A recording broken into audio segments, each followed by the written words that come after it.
Okay, so the last couple videos that I've made have been on this recent tournament that's coming up, Candidates Tournament 2024. And these are the people who are playing in it. We got Jan, not Magnus, Prague, Fabi, Najat, Fide, Hikaru, Kukesh, and Ali Reza. Last videos I've talked about my predictions on who I think will win, even gone into round by round. And some people have questioned certain things, and I think talking in this video, going through the past candidates tournaments and looking at who won, and especially looking at the rating and who won, who had the highest rating when they won. I think looking at that will have a good idea of showing who we think is going to win in this upcoming tournament. Because a lot of people have Fabi to win the tournament, and a lot of people note that that's because of his really high rating, and then they have Hikaru as the second favorite. Also, he has the second highest rating. But what I want to look at is, in the past tournaments, did the people with the highest rating tend to do well, and did they tend to win? And that's what I want to look at today. So, if we go back, we're going to go from 2013 to current day. So let's look at 2013. 2013, Magnus won this tournament. So if we go down and look at the results, Magnus won with 5 points. Oh no, that's his wins. He won with 8.5 points. But as you can see, Kramnik also had 8.5. So he barely won this tournament. He won on tie breaks alone. So he barely won this tournament. But if you take a look at the ratings when they were playing, Magnus was by far the highest rated. The clear favorite going in.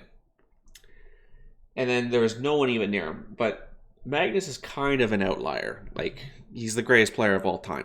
Of course he's going to win. So let's just scratch him, okay? Now let's look at the person who came in second, which is Kramnik. Okay, let's look at Kramnik compared to everyone else. Interestingly, he had the highest rating, second highest rating in the tournament.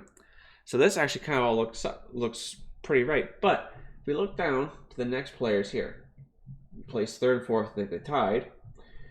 Next one's Svidler, 27.47, then Aronian, 28.09. Aronian makes sense to be in this spot. But if you look at Svidler, he shouldn't be next in the line. And actually, if you look at Timur, he's pretty high rated in this tournament. He came dead last. So this tournament kind of shows that, well, the higher the rating, the better the performance tends to be. So this kind of goes against a lot of what I was saying in my original videos. Now, let's look at the next year, 2014. Vichy won this tournament. Now, if you look at the standings here, Vichy won by a full point. So he was a clear winner, no doubt about that. Now, let's take a look at the ratings. He's 27.70.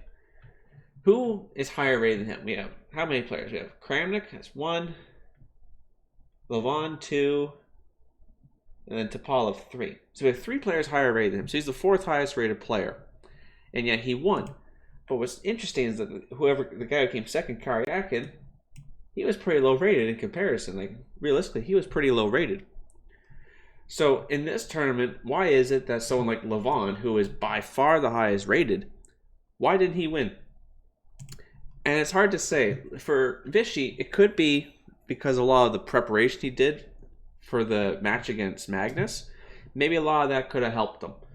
And then, because he has a lot of draws, I think it's also a case of he was very solid and he didn't lose any games. Like Karyakin, he won a lot. He won 1, 2, 3, but he lost 2. Vichy also won 3, but drew the rest of his games. So in this tournament, it looks like it's not necessarily rating. You need to have the right balance between winning games and not losing. Because if you're a player who wins a lot but loses a lot, well, you're basically going to come out even. I think it's better to win a couple but then draw most of them. Because a loss is a lot worse than a draw. So I think in this tournament, in the 2014 candidates, it seems like the highest rating isn't necessarily the determining factor in winning. I think it's more in terms of style and preparation for this tournament specifically.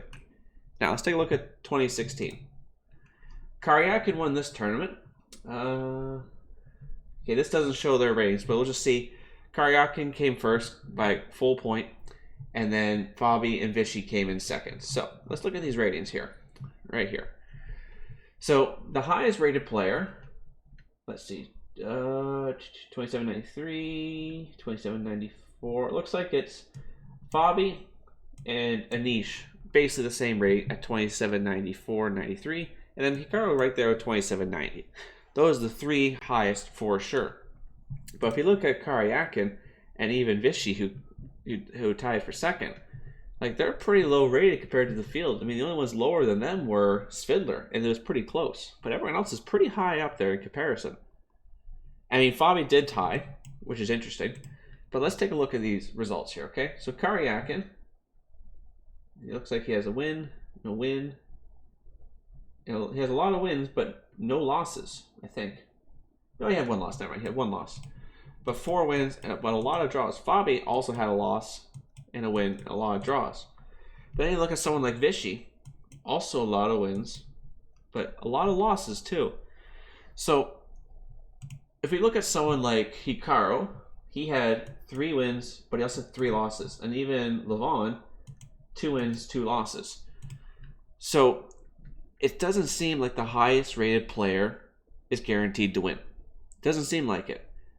But then it also doesn't seem like necessarily, oh, if you win a couple and draw the rest, you're going to do well. I mean, obviously, Sergey did really well because he won a lot and only lost 1. But if you look at someone like Fabi's a good example. He only won 2 games and drew 11 games. Drawing 11 games is pretty good. And in some tournaments, you think, okay, if this was a draw, then you have 2 and 12. Then the idea of winning a couple and drawing the rest would be a pretty effective way to win the tournament. But it wasn't in this case. You just need a couple wins. So it almost seems like in order to win this tournament, the best possible result is like 3 wins with the rest draws. If you could do that, you're in a good spot. If you have 4 wins and all the rest draws, you're almost guaranteed. So let's take a look at the next one. This is one where Fabi finally comes around and succeeds. Let's see. Results. Okay, so results. So Fabi won again by a clear point. Clear point. And the next 2 that were behind him were Shakriar and Karyakin. So let's take a look at these ratings. So Fabi won 2784. Now, who was the highest? Shak, who also came second. But then not very else. So Fabi actually at this time, which is interesting, was not the highest rated, because right now he's going to be the highest rated in the tournament. But this time, how many people were higher than him? We have 1, 2, 3, 4. He had 4 players higher rated than him. So again, the highest rating doesn't always mean you're going to win. But let's look at the numbers here down here. So Fabiano, 9 points, 5 wins. Did he have any losses? Oh, here we go. This is even better. +1, +1, 2, 2, 3, 3. So he had 1 loss here, but then he bounced back with 2 more wins. So he had 1 loss, but he had 5 wins. But Fabi seems like the kind of guy where he doesn't have as many draws. He either wins or he loses most of the time, which is kind of like a gamble, right? If you win a whole bunch and do well, then you're good. But Fabi tends to lose a lot of games. But then you look at Shakriar, +1, +1 to +2, and he lost 1 game here, but he was much more solid. Much more solid.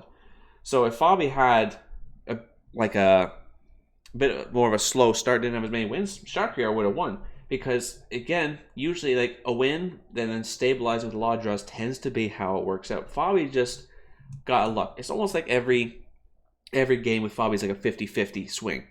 If he'll win or he'll lose. So with Fabi, he just hit a lot of his good 50-50s here and led him to win. But the more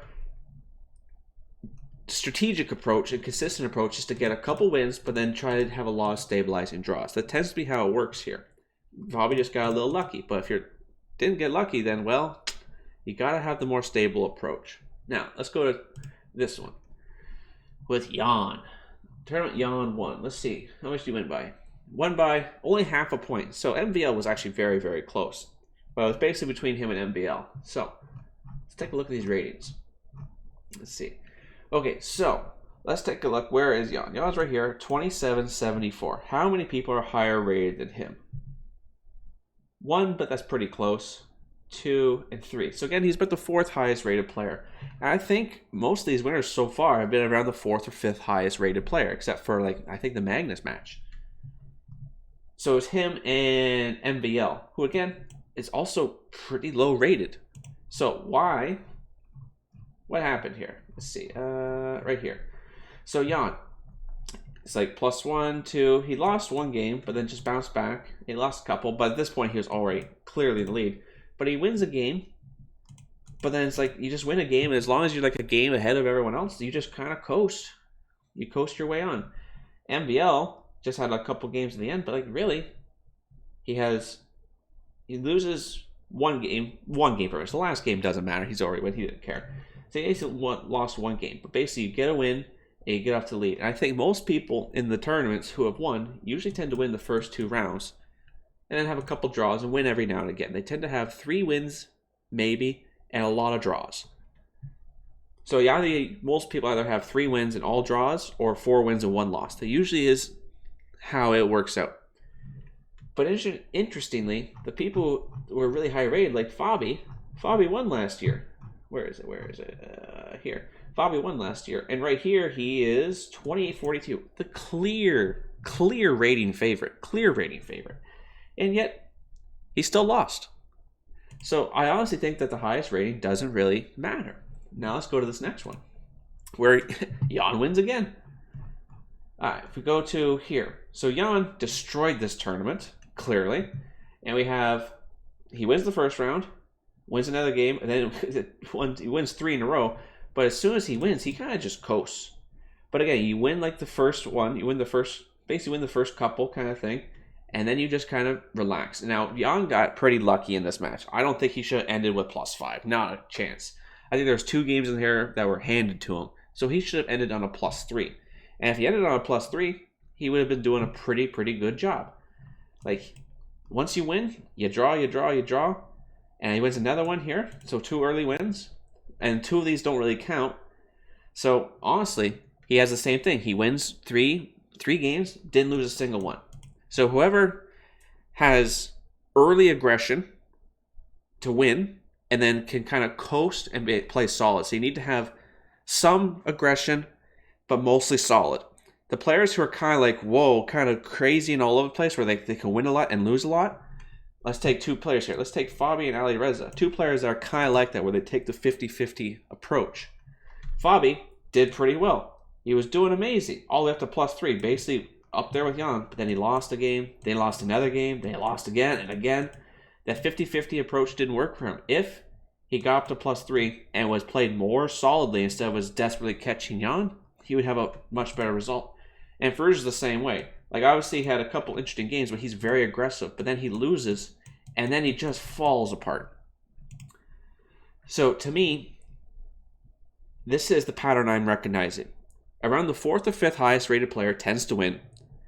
And they have to be someone who can win with some solid, can win with taking some risk, not crazy, but taking risk in the early goings, and then play solidly. So they need to have both abilities. So they have to have be a very good defensive player without playing too crazy. So this takes us to this candidates tournament. Now, who is looking like what? So first, let's look at the ratings. Magnus doesn't count, so we scrap that. Next highest rated right now is Fabiano, okay? Then it's Hikaru, and then, let's see, 2789. That looks like it's actually Ali Reza, then Jan, and then the other ones are all pretty close. So, let's take it from the highest, and let's go down 4. Okay, so Fabi is in first place, okay? Then it's Hikaru, and then Ali Reza, and then Jan. So if we look at the 3rd or 4th, which is usually how it's going, let's even throw the 5th in there. So after Jan, it's 2758. Looks like it's Gukesh and Vidit and Prague. So they're all kind of in there. Let's just, for the sake of argument, throw... Actually, who is currently the highest between them? Prague... It looks like actually Prague. So let's just say Prague is currently the front runner, see? So 3rd, 4th, and 5th is Ali Reza, followed by Jan, followed by Prague. So we look at rating patterns.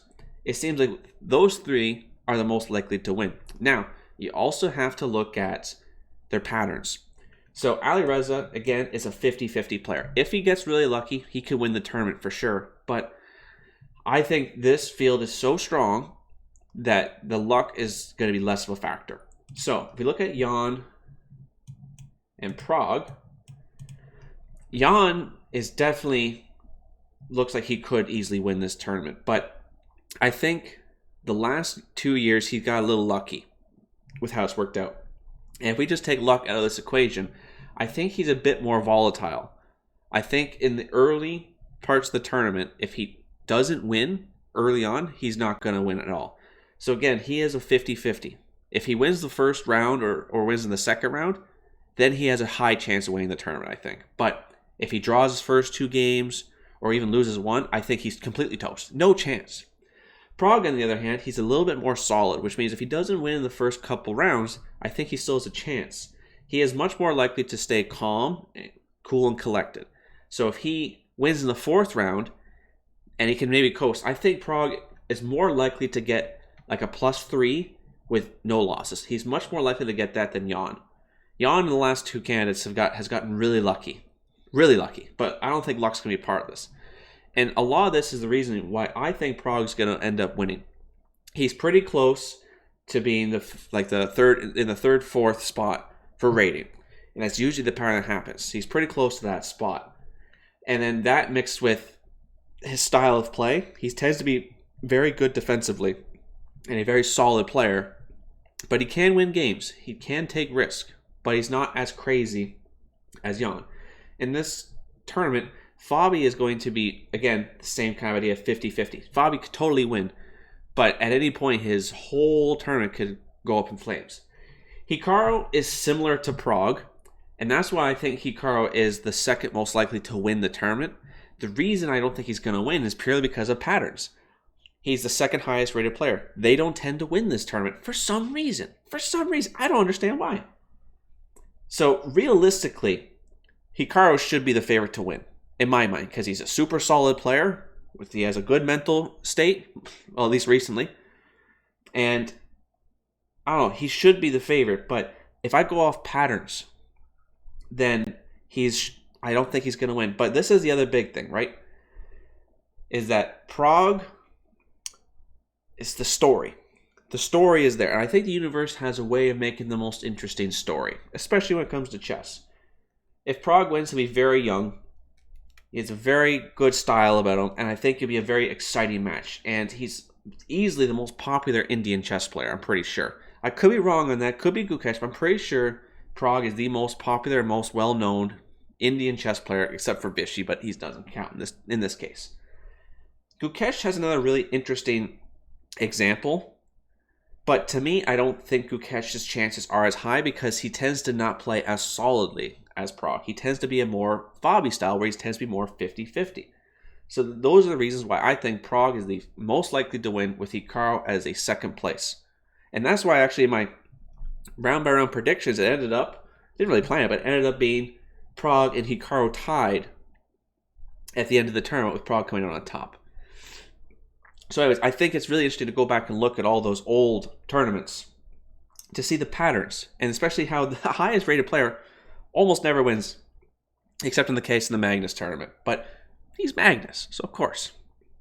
So anyways, let me know what you think. Let me know if you see any other interesting patterns, because maybe there could be something where, like, oh, someone who wins a certain event, like, oh, whoever wins the World Cup usually wins, or whoever wins the Grand Swiss usually wins.